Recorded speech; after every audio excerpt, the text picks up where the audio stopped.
Hello friends, अगर आपको यह वीडियो अच्छा लगता है तो प्लीज़ इसे लाइक कीजिए और ज़्यादा से ज़्यादा दोस्तों के बीच शेयर कीजिए एवं हमारे चैनल निश्चल प्रहरी को प्लीज़ सब्सक्राइब कीजिए।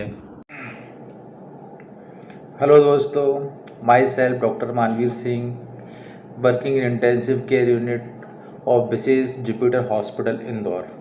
आज मैं फिर आपके सामने थोड़ा सा इन्फेक्शियस डिसीज़ और फंगल इन्फेक्शंस की जानकारी लेके हाजिर हुआ हूँ।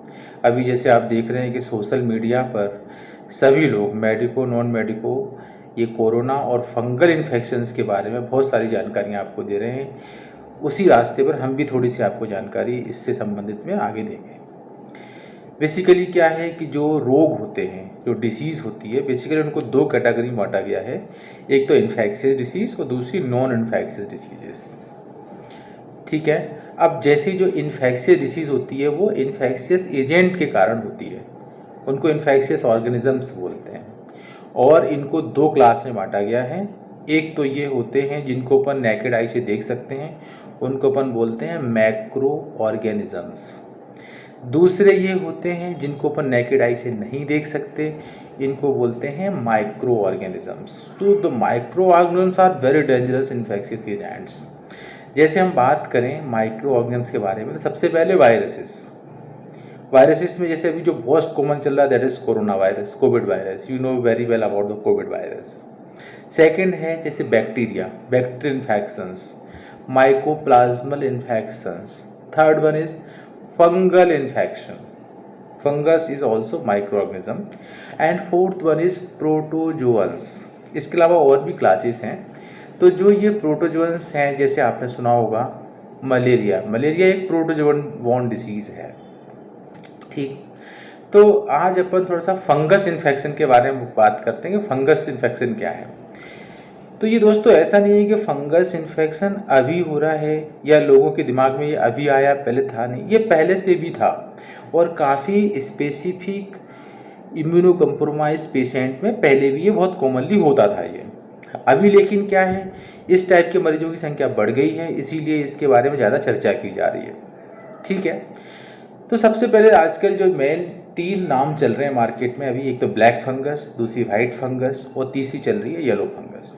तो मैं पहले बताना चाहूँगा कि फंगस का इन्फेक्शन होता क्यों है, what is the reason, what are the factors which are responsible for producing fungal infections।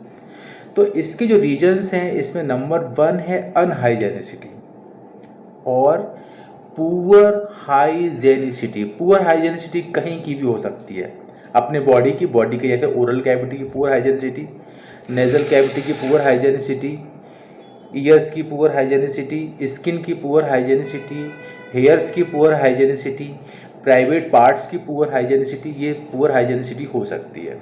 इसके अलावा आप जहाँ पर रह रहे हो that is called unhygienic residential areas, उसमें जैसे आपका बिस्तर है वो अनहाइजेनिक है, आपका टॉयलेट अनहाइजेनिक है, इसके अलावा आपके जो घर के आसपास कूड़ा है जमा है या फिर कुछ इस टाइप की गंदगी बहुत ज़्यादा है, दैट इज कॉल्ड अनहाइजेनिसिटी। इसके अलावा क्या है, next reason is area of poor ventilation और residential area with poor ventilation, they are also responsible for fungal infections. Poor ventilation का मतलब कमरा बंद है, उसमें कहीं से भी हवा जाती भी नहीं है, आती भी नहीं है।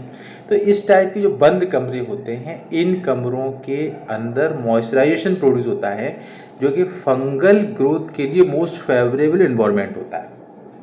तो basically all these are the factor which responsible for producing fungal infections.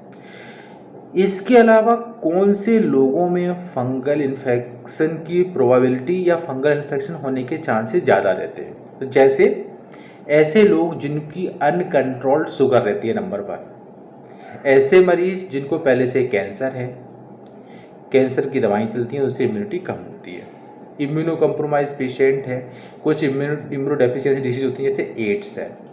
इसके अलावा जैसे ऑर्गन ट्रांसप्लांट का पेशेंट है जिसका ऑर्गन ट्रांसप्लांट हो चुका हो, तो बेसिकली उनको भी इम्यूनो कम्प्रोमाइज मेडिसिन चलती हैं। ठीक है। इसके अलावा कोई दूसरा जैसे क्रॉनिकली जो बहुत लंबे समय से बीमार रहते हैं वो लोग, बेड रिडन पेशेंट है, जैसे किसी को ट्रॉमा वगैरह हो जाता है वो लंबे समय तक रहता है। और अभी जो करेंट है that is over use of steroids और क्रॉनिक यूज़ ऑफ स्टेरॉइड्स और heavy dose of use of steroids. तो जो स्टेरॉइड क्या करते हैं बेसिकली कोरोना के इलाज के मेन कॉलम है, मेन स्तंभ है, लाइफ सेविंग ड्रग है कोरोना के मरीजों के लिए। तो उनको जो है ये स्टेरॉइड्स दिए जाते हैं। तो ये स्टेरॉइड क्या करते हैं, मरीज की इम्यूनिटी कम कर देते हैं, इसलिए उनके अंदर इन्फेक्शन होने की संभावना बढ़ जाती है। अभी बेसिकली मोस्ट कॉमनली 3 इन्फेक्शन चल रहे हैं। सबसे पहला है black fungus, that is very dangerous fungus. वैसे तो कई टाइप के फंगस होते हैं, जैसे कैंडिडा है, एस्परजिलोसिस है, म्यूकोरमाइकोसिस है, ब्लास्टोमाइकोसिस है, ये कई टाइप के फंगस हैं। इसके अलावा भी हजारों और होते हैं। तो सबसे पहले अपन बात करेंगे ब्लैक फंगस के बारे में। Why this is the black fungus.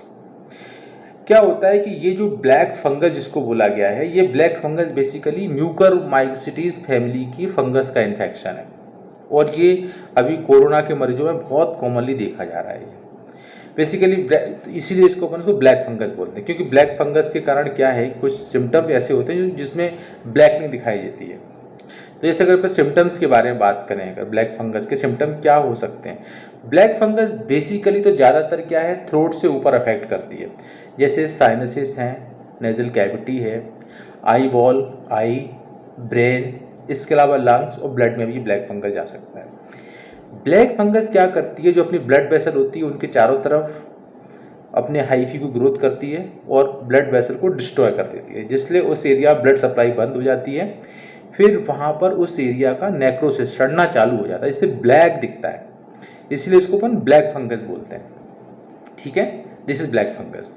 अगर अपन इसके सिम्टम्स के बारे में बात करें तो यही सारे सिम्टम होते हैं। थ्रोट पेन होता है, कभी कभी वोमिटिंग के साथ में ब्लड आता है, या म्यूकस या जो स्पुटम होता है उसके साथ ब्लड आता है, कभी कभी ओरल कैविटी से ब्लड आता है, फेस पेन होता है, नेजल कैविटी की ब्लैकनिंग चालू हो जाती है, ब्लरिंग ऑफ विजन चालू हो जाता है, ब्लाइंडनेस भी हो सकती है, चक्कर भी आ सकते हैं, डिजीनेस हो सकता है। इसके अलावा severe redness of the eyelids, ये भी हो सकता है। All these are the symptoms of black fungus. अब अगर इस टाइप के सिम्टम्स हैं तो ये जरूरी नहीं है कि आपको ब्लैक फंगस हो। अगर आपने लंबे समय तक स्टेरॉइड लिया है और जैसा कि मैंने आपको बताया कि आप उस कैटेगरी के पेशेंट हैं और आपको ऐसा कुछ महसूस होता है, तो आपको डॉक्टर की सलाह लेनी चाहिए, ना कि चिंता पालना चाहिए आपको। क्योंकि लोग क्या करते हैं, सिम्टम्स से अपनी बीमारी को ढूंढने की कोशिश करते हैं, ऐसा नहीं होता है। कई बार क्या होता है, सिम्टम वैसा रहता है लेकिन बीमारी वो नहीं रहती जो सब सोचते रहते हैं। ठीक है, अब अगर किसी को ब्लैक फंगस हो जाती है, that is very deadly infection. इसमें मेडिकल से लेकर सर्जिकल ट्रीटमेंट होता है।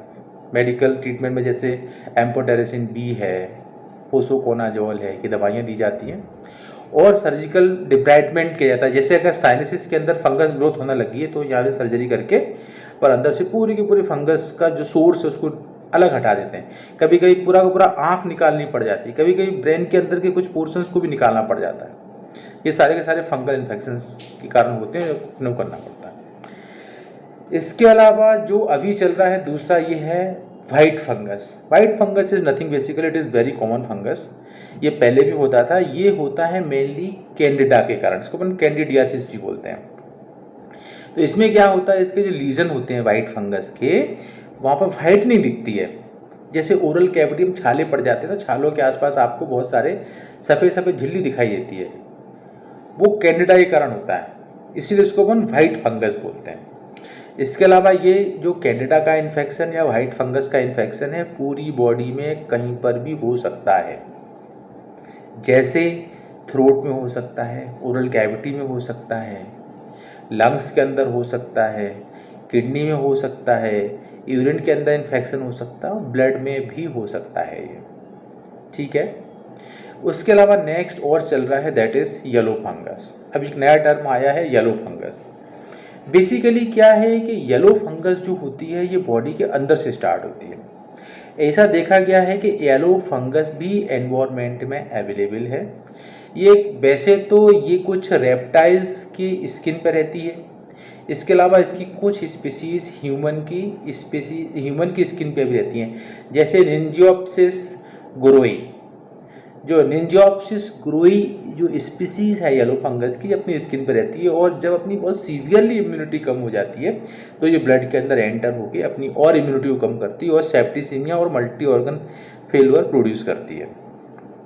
ठीक है, अगर जैसे अब इसका सिम्टम है तो ये चूँकि ब्लड में चली जाती है, तो जैसे कहीं घाव वगैरह रहता है तो उसमें येलो पस पड़ जाता है, इसलिए उसको येलो फंगस बोलते हैं, येलो इन्फेक्शन बोलते हैं, येलो फंगल इन्फेक्शन बोलते हैं। इसके ट्रीटमेंट में भी मेडिकल ट्रीटमेंट भी है इसका और सर्जिकल ट्रीटमेंट भी है। ठीक है, तो इस तरीके से ये थोड़ी सी फंगस के बारे में जानकारी थी। अब जैसे फंगस प्रिवेंशन के लिए क्या करें, तो मैंने आपको पहले ही बता रखा है कि फंगल प्रिवेंशन के लिए जो है ना, आपको सबसे पहले जो मेन इम्पॉर्टेंट फैक्टर है that is you have to be maintain proper hygienicity inside you and surrounding of you. आपको अपने अंदर और अपने आसपास सब जगह प्रॉपर हाइजेनिसिटी मेंटेन करनी है, तो फंगल इन्फेक्शन के चांसेस कम हो जाएंगे। ठीक है, हेलो फ्रेंड्स, अगर आपको यह वीडियो अच्छा लगता है तो प्लीज़ इसे लाइक कीजिए और ज़्यादा से ज़्यादा दोस्तों के बीच शेयर कीजिए एवं हमारे चैनल निश्चल प्रहरी को प्लीज़ सब्सक्राइब कीजिए।